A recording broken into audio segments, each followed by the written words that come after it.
ოს ხალხს შეეშალა, როცა საქართველოს ტერიტორიაზე მოითხოვა დამოუკიდებლობა და კონსტიტუციური წესრიგის აღდგენადაც იყო ერთი ორი სიტყვა ნათქვამი კომენტარში.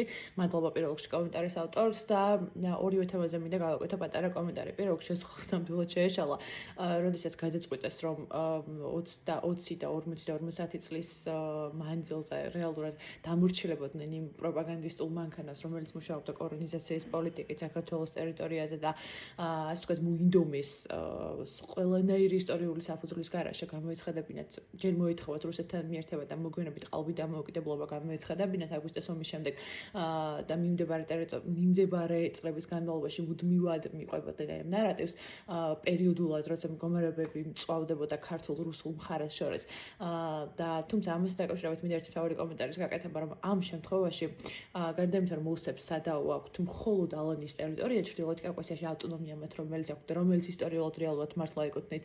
ამასთან დაკავშირებით მინდა ერთი კომენტარის გაკეთება, რომ რეალურად ოს ხალხს არ შეეშალა, პირველ შეეშალა რუსულ მხარეს და ეს იყო რუსეთისგან ნაწარმოები. ეთნიკური უმცირესობები ხალხო ყოველთვის არის გამოწვევა, რატომ ხდება, რომ აი ესე რომ შევხედოთ რა, რატომ ხდება, რომ ქვეყნის ტერიტორიაზე ეთნიკური უმცირესობები არის ერთ-ერთი ყველაზე მოწყვლადი ჯგუფი, რომელსაც დაცვა ჭირდება.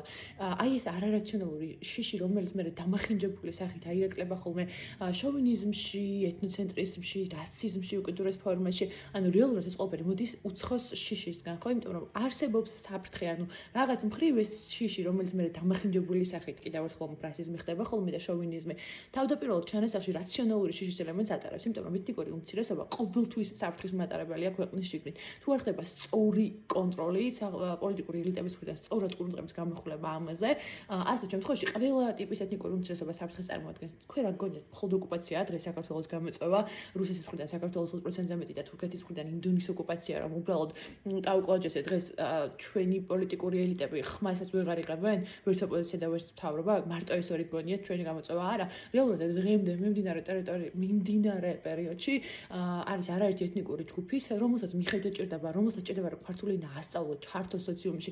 წარმოიდგინეთ განსაკუთრებული შემთხვევაა რუსეთის მიერ საქართველოს ოკუპაცია ცხინვალის რეგიონის და აფხაზეთის კუთხის ერთი კონკრეტული მიზეზის გამო, იმ მიზეზის გამო, რომ ეთნიკურად განსხვავებული ხალხის დაცვის სახელით მოახდინა რუსეთმა ოკუპაცია. და თქვენ წარმოიდგინათ, როდესაც ჩვენი მეზობლები ჩვენს ტერიტორიაზე ცხოვრობენ და ისინი გამოვლენ მათი ეთნიკური უმცირესობების დაცვის სახელით, თუ საქართველოს არ იქნება ძლიერ პოზიციურ მდგომარეობაში და აქ მხოლოდ ძლიერი ჯარი არ იგულისხმება, თუმცა ძლიერი ჯარი აუცილებელია. წარმოიდგინეთ, როგორი ბევრად უფრო მარტივია რომ გამოვა რუსული მხარე და იტყვის, რომ მათ მიერ ერთ-ერთი ავტონომიას ალანის ძველი ტერიტორია და თან უფრო საკუთარ თანამედროვე ტერიტორიაზე მცხოვრები ხალხები უნდა დაიცვან იმით, რომ საქართველოს ტერიტორიის ოკუპაცია უნდა მოახდინოს, ბევრად უფრო მარტივი არ იქნება, რომ გამოვიდეს მაგალითად აზერბაიჯანული მხარე და თქვას, რომ დღემდე არის ამასთან დაკავშირებით საკითხები გადასაჭრელი და მოსაგვარებელი. ხოლო რა შეეხება კითხვის მეორე კომენტარის კითხვა არ იყო მოსაზრები იყო გამოთქმული. რა შეეხება მოსაზრების მეორე ნაწილს, გენიალური რაღაც არის ნათქვამი კონსტიტუციური წესრიგის აღდგენასთან დაკავშირებით, რომ რეალურად საქართველოს ტერიტორიის კონსტიტუციური ამასთან დაკავშირებით, ხო, მე არ მოყვარს ხოლმე ეს რაღაც ძალიან პაციფისტური დამოკიდებულება იმასთან დაკავშირებით, რომ თურმე ჯარის ჩართვა არ იქნება არასდროს საჭირო ქვეყნისთვის და რეალურად აბსოლუტურად საწინააღმდეგო საჩვენებს მოცემულობა, სწორი კონცენტრაცია უნდა იყოს სამხედრო ძალის, სწორი მენეჯმენტი უნდა მოხდეს ამის აბსოლუტურად სწორი, იმიტომ რომ აღარ არის საუბარი იმაზე, რომ სადმე ჯარით უნდა შეხვიდე და შევარდე ჩვენს რომელიმე მეზობელთან. ამასთან დაკავშირებით საუბარი საერთოდ არ არის, უბრალოდ ჯარი არ მხოლოდ იწყებს ომს, არამედ აღადგენს თვითონ ქვეყნის ტერიტორიულ საზღვრებში კონსტიტუციურ წესრიგს, ხო? ეს შეიძლება იყოს ოკუპირებულ ტერიტორიებზე შესვლა, საჭიროების შემთხვევაში მე არ ვამბობ, რომ უახლოეს პერიოდში პირველ რიგში რა თქმა უნდა სამშვიდობო მოლაპარაკებებით უნდა მოხდეს ამის მოგვარება, მაგრამ რეალურად შეერთებას პირდაპირ უარს აცხადებ ამასთან დაკავშირებით და ამაში გამოდის, რომ არ გესმის არც ჯარის დანიშნულება, არც კონსტიტუციური წესრიგის დანიშნულება და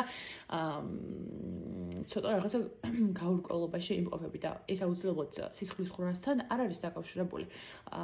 ხო, ეს მეორე საკითხი და ხო, პრინციპში სულ ამაზე მინდოდა ყურადღების გამახვილება, ანუ რა თქმა უნდა რეალურად ოსმა ხალხმა და ეთნიკურად აფსუა ხალხმა უღალატა მაშინ ქართულ მხარეს და მათმა დიდმა ნაწილმა სხვა შემთხვევაში მათ მხოლოდ მცირე ნაწილს რომ ეღალატა ქართული მხარესთვის ის შედეგი არ დადგებოდა, რაც დადგა. ქართველი ხალხის საკუთარ სახლში, საკუთარ რეგიონში გენოციდით ეთნიკური წმენდა არ დადგებოდა, უმრავლესობა რომ არ გადასულიყო რუსეთის გავლენის ქვეშ.